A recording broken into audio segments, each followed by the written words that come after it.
Epstein files म्हणून जगभरामध्ये एक खूप मोठं सेक्स रॅकेट उदयास आलेलं आहे आणि हे सेक्स रॅकेट चालवणारा जागतिक लेव्हलचा एक मोठा महापापी तो म्हणजे जेफ्री एप्स्टिन्स. या जेफ्री एप्स्टिन्सनं जगभरातील सगळ्यात मोठे उद्योगपती, सगळ्या देशातले पॉलिटिशियन्स आणि वेगवेगळ्या क्षेत्रातील गडगंज असे प्रचंड श्रीमंत व्यक्ती आपल्या स्वतःच्या आईसलँडवरती बोलून त्यांना वेगवेगळ्या शारीरिक सुख प्रदान करून अवघ्या 15 वर्षाच्या, 13 वर्षाच्या, त्यापेक्षाही कमी वयाच्या बालिकेंवरती जे लैंगिक शोषण घडवून आणलेलं आहे, त्याच्या विरोधामध्ये अमेरिकेमध्ये असेल, विविध देशांमध्ये असेल, एक खूप मोठा पडसाद उमटलेला आहे. एक विचार आपण करण्याची आवश्यकता आहे. साधा बलात्कार झाला तरी देखील आपलं मन वेदनांनी व्याकुळ होऊन जातं. पण इतक्या कमी वयाच्या बालिकांचं शोषण करून त्यांना जीवे मारायचं आणि तेही पुढे जाऊन सांगायचं झालं तर मानवतेला काळिमा फासेल असं कृत्य म्हणजे त्या जीवांचं मांस खाण्यापर्यंत यांची मजल गेलेली आहे. म्हणजे मित्रांनो, आपण विचार करू शकतो, ज्या लोकांच्या भरोश्यावर हे जग आहे, जे जगातील हे प्रमुख लोक आहेत आणि ह्या जगातील या व्यवस्थेमध्ये यांचा प्रमुख असा वाटा आहे. ह्याच लोकांची विचारसरणी जर इतक्या खालच्या थराला गेलेली असेल, या देशाचं मॅनेजमेंट सांभाळणारी लोकं जर देशातल्या महिलांना असतील किंवा लहान-लहान बालिकांना असतील, हे इतक्या खालच्यापेक्षा खालच्या अमानवी पातळीच्या क्रूर अत्याचार करू शकतात, तर विचार करा, अशा लोकांना जिवंत राहण्याचा देखील अधिकार नाही. त्यामध्ये आपल्याच देशातील काही प्रमुख नेत्यांची देखील नावं आहेत. त्या एप्स्टीन्स फाईलच्या माध्यमातून आता सगळं यांचं हे रॅकेट उघडकीस आलेलं आहे. जाती धर्मांच्या भांडणी लावून देशामध्ये राजकीय स्वार्थ सिद्ध करण्याचं काम ज्या ज्या लोकांनी केलेलं आहे, त्या लोकांनी एवढं महापाप या देशामध्ये आणि या विदेशामध्ये जगामध्ये केलेलं आहे, ते तुम्ही पाहतात. त्या ट्रम्पच्या टॉवरसमोर अमेरिकेतील लाखोंच्या संख्येनं जमन समुदाय त्या ठिकाणी उतरलेला आहे आणि फक्त एकच गोष्टीचा त्यांना मनस्वी असा पश्चात्ताप येत आहे. तर इतका क्रूर माणूस आपल्या देशाचं शासन चालवत आहे. इतका हा क्रूर माणूस आपल्या देशाची ही व्यवस्था सांभाळत आहे. आपल्याला येत्या काळामध्ये असेल किंवा आत्ता असेल, आपल्याला हा जेफ्री एप्स्टीन सारख्या रॅकेट असेल आणि हा विचार असेल, हा चिरडून मारून टाकण्याचं आपलं काम आहे आणि हाच आपल्या येत्या पुढच्या काळामधलं तुमच्या आमच्या समोरचं एक खूप मोठं आव्हान आहे.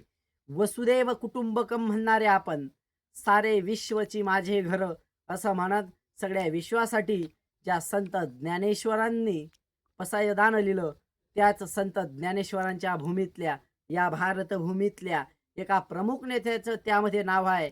ही गोष्ट आमच्या मनाला या भारतीय म्हणून खूप वेदनादायी ठरत आहे.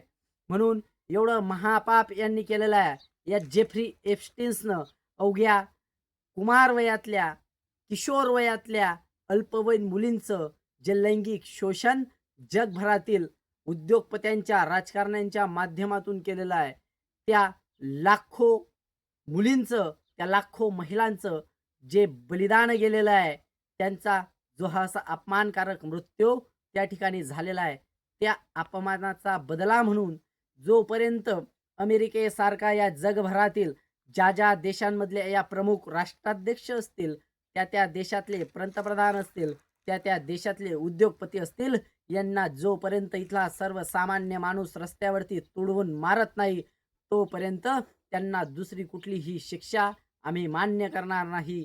आणि त्याही पलीकडे जाऊन सांगायचं झालं तर एक विचार करा, तर आपण कुत्र्याला देखील काठी मारत असताना आपल्या मनाला वेदना होतात. अहो तुम्ही माणसं, अहो तुम्ही त्या स्त्रिया, त्या बालिका कशा निष्पापपणे मारल्या, कशी निष्पाप माणसं तुम्ही खाल्ली. अहो आम्ही आजपर्यंत जनावराचं मटण खाल्लेलं पाहिलं होतं. आम्ही आजपर्यंत जनावरांचं मांसाहार भक्ष्य करताना पाहिलं होतं. पण या ठिकाणी जगामध्ये माणसांचं, या ठिकाणी लहान लहान बालिकेंचं देखील मांस खाण्याचं अमानवीय कृत्य यांनी केलेलं आहे. म्हणून यांना शिक्षा म्हणून यांना जोपर्यंत प्रत्येक देशातील माणसं यांना यांच्या घरांसकट जाळून टाकत नाही, तोपर्यंत या जगाला आपण कुठल्याही प्रकारचं तोंड दाखवू शकत नाही. आणि हेच तुमच्या आमच्यातलं हे प्रमुख असं आव्हान आहे. अहो, जी लोकं देश चालवत आहेत, ज्या लोकांना तुम्हाला आम्हाला त्यांच्यावरती भरोसा आहे, हे लोकं आपल्या देशाचं उत्तम प्रतिनिधित्व करतील असं आपल्याला मान्य आहे. पण तीच लोकं इतका क्रूर विचार यांच्या मनामध्ये आहे. आज जर ह्या 14, 15, 7, 8, 10, 15 वर्षाच्या मुलींना सुरक्षित ठेवू शकत नाही, त्यांच्यावरती इतका अमानवीप्रमाणे हे लोकं अत्याचार करतात. तर मला एक प्रश्न पडतो, तुमच्या हातात आमचा हा देश कसा सुरक्षित राहू शकतो? तुमच्यामध्ये जर थोडाही स्वाभिमान शिल्लक असेल, तुमच्यामध्ये माणूस म्हणून कुठल्याही प्रकारचं रक्त तुमच्या शरीरामध्ये आज जिवंत नाही, पण तरी देखील एक सांगणं आहे, तुम्हाला जर खरंच लाज वाटत असेल तर आत्ताच्या आत्ता आत्मक्लेश करून स्वतःची आत्महत्या तुम्ही करून घ्या. कारण की तुम्हाला या देशामध्ये असेल, या जगामध्ये असेल, तुम्हाला जीवन जगण्याचा अधिकार नाही. जगामध्ये अनेक चांगली लोक होऊन गेलेत, देशामध्ये अनेक महापुरुष होऊन गेलेत. या महापुरुषांचा आशीर्वाद घेऊन आपल्याला हे देश सुजलाम सुफलाम करायचा आहे. आपल्याला सामाजिक आणि सांस्कृतिक वारसा या देशाचा टिकवायचा आहे. आपल्याला हा जग वसुदैव कुटुंबकम म्हणत संत ज्ञानेश्वरांचा विचार अखंडितपणे अबाधित ठेवायचा आहे. असं प्रामाणिक विचारांचं, असं प्रामाणिक आपलं नेतृत्व तुम्हाला आम्हाला पाहिजे.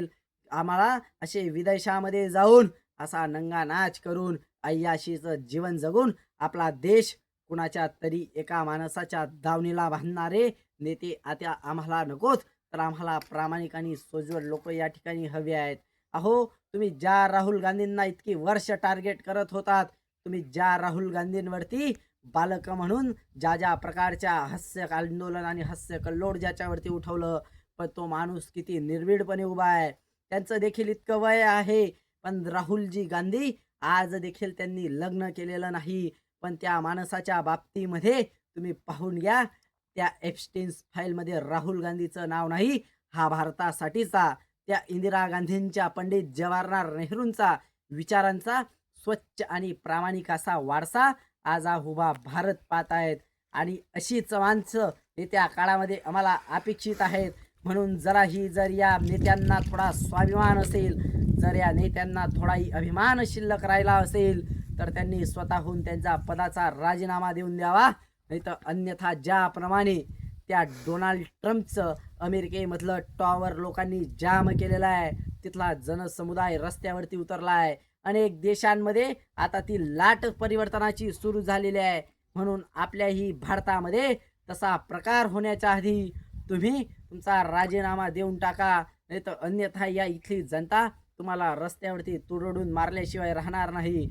आम्ही इथला भ्रष्टाचार सहन करू शकतो, तुम्ही केलेला शेतकऱ्यांवरचा अन्याय आम्ही सहन करू शकतो. आमच्या देशामध्ये इतक्या दिवसापासून इतक्या माता भगिनी जास्तीत जास्त पद्धतीने गायब होण्याचं प्रमाण वाढलेलं आहे.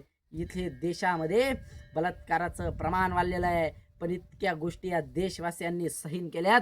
पण या देशाच्या एवढा सर्वोच्च अशा पदावरती असणारा व्यक्ती अशा जागतिक लेव्हलचं सेक्स रॅकेट चालवणाऱ्या व्यक्तीच्या संपर्कात असू शकतो, ही माझ्या या मायभूमी भारतासाठी खूप मोठी लाजिरवाणी गोष्ट आहे. म्हणून येता काळ तुम्हाला माफ करणार नाही. येत्या काळामध्ये एक अशी क्रांतीची अभेद्य लाट येईल, ज्याप्रमाणे त्या नेपाळच्या मंत्र्यांच्या घरावरती हल्ले करून तिथल्या नेत्यांना ज्याप्रमाणे जनतेनं त्यांची जागा दाखवली, तोच प्रकार काही दिवसांमध्ये या भारतामध्ये झाल्याशिवाय राहणार नाही. हाच धमकी वजा इशारा देतो आणि माझ्या वाणीला विराम देतो. जय हिंद, जय महाराष्ट्र.